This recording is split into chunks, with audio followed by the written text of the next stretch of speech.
आज जो हमने चीज़ पढ़नी है उसका नाम है एडवर्ड मशीन। अब हम लास्ट टाइम एडवर्ड मशीन के बारे में पढ़ चुके हैं जिसमें एक केस ए था और केस बी था। जिसमें एडवर्ड मशीन एक ऐसी मशीन होती है जिसमें एक रस्सी के साथ दो डब्बे या दो मैसेज अटैच होते हैं और उस रस्सी को एक पुली के ऊपर से गुजारा जाता है। जो पुली है वो फ्रिक्शन लेस होनी चाहिए, यानी कि जो फ्रिक्शन है जो कि रगड़ होती है रस्सी और इस पुली के दरमियान वो ना हो, क्योंकि फिर इससे क्या होगा कि जो मोशन है ये जो हरकत है ये इफ़ेक्ट होगी। अब उसके दो केसेस थे एडमंड मशीन के, केस ए और केस बी। जिसमें हम केस ए पढ़ रहे थे जिसके लिए फिर हमने क्या किया था कि दो इक्वेशंस यहाँ पे डिराइव कर ली थी और हम टेंशन और एक्सेलरेशन हमने इन दो इक्वेशन से निकालनी है इस वीडियो में, जो कि हम इन दो इक्वेशंस को चले अब यूज़ करते हैं। अब ये दो इक्वेशन जो कि बॉडी ए और बॉडी बी के लिए मैंने जैसे बताया कि हम निकाली हैं, और हमने ये शुरू में एक कंडीशन ली थी कि जो मैस टू है यानी ये वाला डब्बा है ये इसका मैस ज़्यादा है किससे, एम वन से, यानी इस डब्बे के मैस से। अब अगर मैं इन दोनों के इक्वेशंस को आपस में सॉल्व करूं, क्या करता हूं मैं कि यहाँ से ये जो इक्वेशन वन है, फ्रॉम इक्वेशन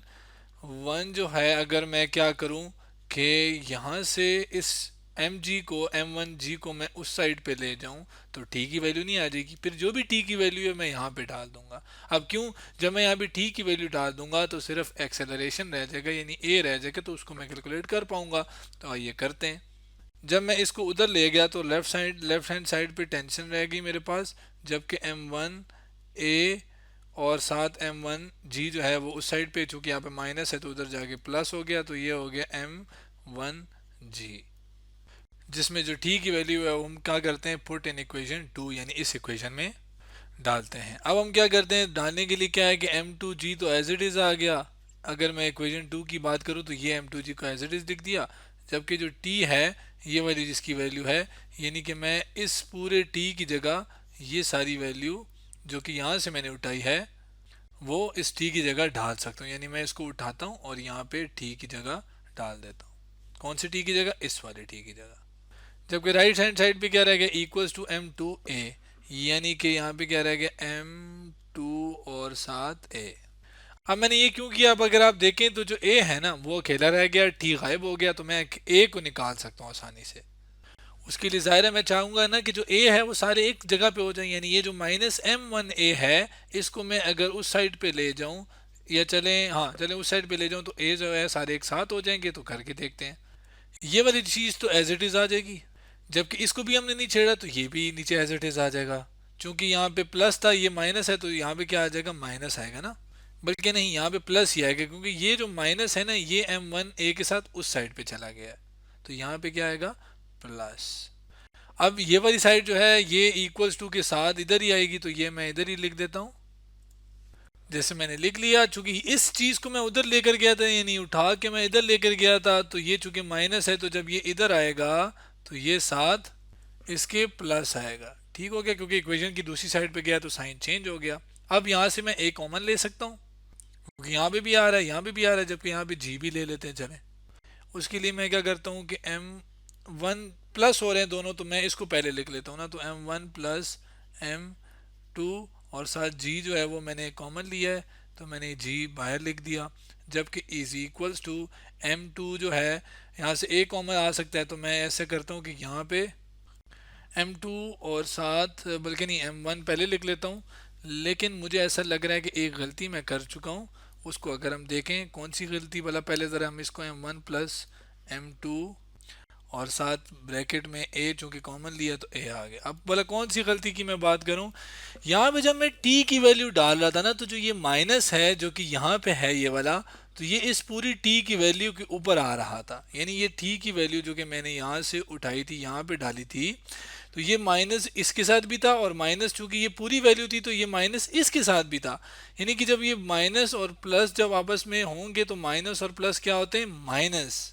यानी कि जब ब्रैकेट हटेगी तो फिर क्या होगा कि यहाँ पे बजाय प्लस के यहाँ पे क्या आना चाहिए, माइनस। तो यहाँ पे क्या आएगा, माइनस। अब जाहिर है ये वाली वैल्यू किधर है, ये आ रही है, ये वाली यहाँ पे आ गई है, ये वाली वैल्यू है, तो यहाँ पे भी क्या आ जाएगा, यहाँ पे माइनस। इसको मैं यहाँ पे चले लिख भी देता हूँ, ये माइनस आ गया। जबकि यहाँ पे भी जाहिर है जब मैंने जी कॉमन लिया अब जाहिर है जैसे मैंने यहाँ पे g कॉमन लूंगा तो ये m2 माइनस m1 बनेगा ना। तो ज़रा इसको हम ठीक कर लेते हैं कि यहाँ से जब हमने g कॉमन लिया तो ये m2 इधर आ गया, जबकि माइनस m1 हो गया। बल्कि यहाँ पे तो बल्कि सही चल रहा है कि a कॉमन लिया तो m1 प्लस m2, m1 को शुरू में लिख दिया, m2 को बाद में, अब चूंकि प्लस है तो आगे पीछे हम कर सकते हैं। अब मुझे एक्सेलरेशन चाहिए यानी a चाहिए, तो m1 प्लस m2 जो है उसको नीचे डिवीजन में ले जाते हैं, यानी ये क्या मल्टीप्लाई हो रहा है एक के साथ, तो इधर आके डिवाइड हो जाएगा। अब चूंकि ये एज इट इज नीचे लिखना है मैंने, तो इसको मैं नीचे एज इट इज लिखता हूँ, जबकि ये वाली चीज़ जो कि इधर a से मल्टीप्लाई हो रही थी ये नीचे आके डिवीजन में आ गई, तो ये डिवीजन में आ गई, जबकि राइट साइड पे क्या रह गया, a रह गया, जिसको मैं यहाँ पे लिख लेता हूँ। तो ये मेरे पास एक्सेलरेशन की वैल्यू आ गई जो कि m2 minus m1 into G divided by m1 plus m2 है। और इससे हम ये जो मैसेज हैं, ये जो दो डब्बे हैं, इनकी एक्सेलरेशन निकाल सकते हैं, जो कि m1 और m2 जो कि दोनों डब्बे हैं वो एक ही एक्सेलरेशन के साथ जा रहे थे, तो ये जो एक्सेलरेशन है ये इसके लिए और दोनों के लिए क्या है, सेम है।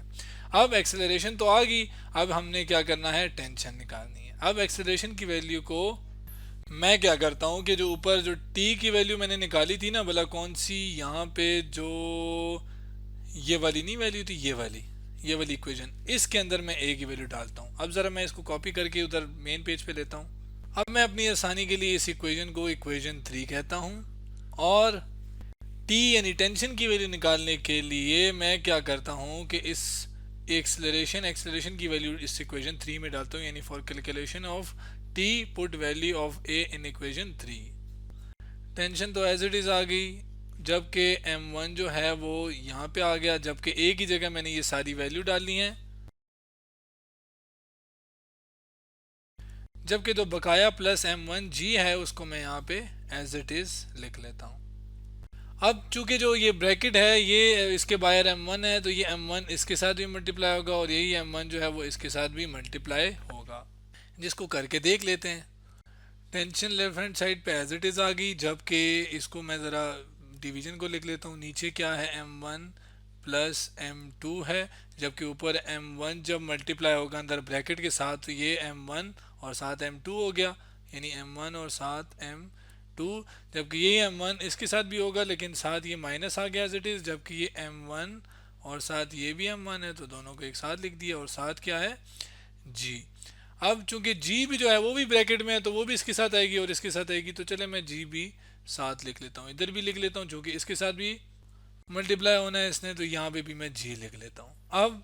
क्या करते हैं हम, ये जो है ये यहाँ पे भी यहाँ पे लिख देते हैं एज इट इज़ m1 और साथ g, इसको मैंने एज इट इज़ लिख दिया है।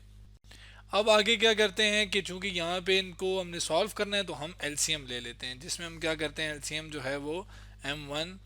प्लस m2 आ जाएगा, जबकि अब चूंकि यहाँ पर तो है तो ये सारी चीज़ें एज इट इज़ यहाँ पे आ जाएंगी, यानी कि ये जो m1 है और साथ m2 है और साथ जो g है वो आ गया, जबकि इसके साथ m1 और m1 और साथ g आ गया, जबकि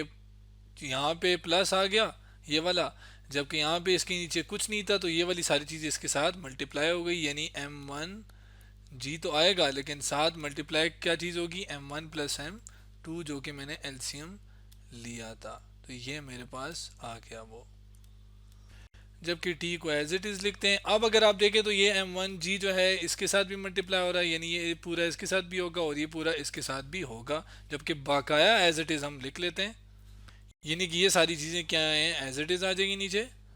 जबकि m1g जो है अंदर जैसे मैंने बताया मल्टीप्लाई होगा, तो m1 साथ ये भी m1 है तो ये m1 आ गया और साथ ये g आ गया, जबकि m1g इसके साथ भी होगा तो ये प्लस और साथ m1 ये वाला आ गया और m2 अंदर है और साथ एंड पे g ये भी आ गया। अब अगर आप देखें तो ये माइनस m1 mg है, m1 m1 और g है, जबकि ये प्लस m1 m1 और साथ g है, तो यानी अगर मैं देखूं तो दोनों सेम हैं लेकिन साइन ऑपोजिट है, तो ये कैंसिल हो जाएंगे, वैसे ही जैसे -1 और +1 आपस में कैंसिल होके क्या देते हैं, 0, यानी कुछ नहीं, तो वैसे ही ये दोनों आपस में कैंसिल होके ये सारी चीज़ क्या हो जाएगी, गायब। चले मैं इसको गायब कर लेता हूँ। जो ये वाली चीज़ है इसको हम क्या करते हैं कि हम इसको यहाँ से उठाते हैं और इसको इधर लिख लेते हैं इसके साथ। जबकि अगर आप इन दोनों को देखें तो ये तो m1 m2 और साथ g और ये प्लस m1 m2 साथ g, यानी अगर ये देखें तो दोनों सेम चीज़ें हैं, जैसे 2 और 2 सेम होते हैं और दोनों के बीच में अगर प्लस आ जाए तो दोनों हम ऐड कर लेते हैं ना दोनों को एक ही जगह, यानी हम क्या करते हैं, लेट से चले इसकी एग्जांपल, यानी a प्लस a जो होता है वो क्या हो जाता है, 2a नहीं होता। तो इसी तरह ये दोनों भी क्या हो जाएंगे, आपस में ऐड हो जाएंगे और साथ एक दफ़ा 2 आ जाएगा। जैसे कि मैंने एक को काट दिया और साथ यहाँ पे अब 2 लिख दिया, तो ये मेरे पास 2m1 m2 और साथ g आ गया, और नीचे हमारे पास m1 प्लस m2 है, जो कि टेंशन की वैल्यू हमने क्या कर ली, जो स्ट्रिंग है यानी जो रस्सी है इसके अंदर जो टेंशन की वैल्यू थी, जो खिंचाव की वैल्यू थी, वो हमने यहाँ से निकाल ली। और हम दोनों चीज़ों के पीछे पड़े हुए थे, टेंशन के पीछे और एक्सेलरेशन के पीछे। तो टेंशन ये रही, जबकि जो एक्सेलरेशन है वो हमने ऊपर निकाल ली थी, जहाँ पे ये रही, ये हमारे पास एक्सेलरेशन थी। अब अगर आप देखें तो लेट से मैं कहता हूँ कि यार ये जो दोनों डब्बे हैं ना ये इक्वल साइज़ के हैं, यानी जो साइज़ नहीं, दोनों का जो मैस है वो बिलफर्ज बराबर है। मैं क्या करता हूँ, मैं कहता हूँ कि यार यानी कि जो m1 है वो बराबर है m2 के। अच्छा, अगर ऐसी बात है तो हम करके देखते हैं, यानी अगर मैं यहाँ पे इसकी वैल्यू डालता हूँ कि m2 जो है वो असल में बराबर है m1 के, तो मैं m2 की जगह, यहाँ पे जो m2 है इसकी जगह m1 डाल सकता हूँ, साथ माइनस आ गया, जबकि m1 की वैल्यू तो मैंने एज इट इज़ लिख दी। जबकि नीचे क्या है, नीचे m1 और साथ प्लस m2 आ गया, तो और साथ यहाँ पे एक्सेलरेशन है और यहाँ पे क्या है हमारे पास g की वैल्यू, जो कि यहाँ पे है, मैंने इधर लिख दी है, कोई बात नहीं।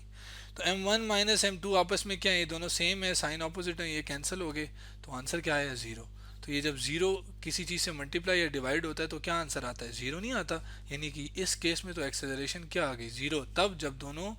मैसेज सेम है। यानी कि अगर दोनों डब्बे एक ही मैस के हैं, यानी दोनों का जो मैस है वो सेम है, तो जाहिर है ना ये ऊपर जाएगा ना नीचे आएगा, ना ये ऊपर ना नीचे आएगा। तो यानी दोनों जो मैसेज हैं वो अपनी जगह पे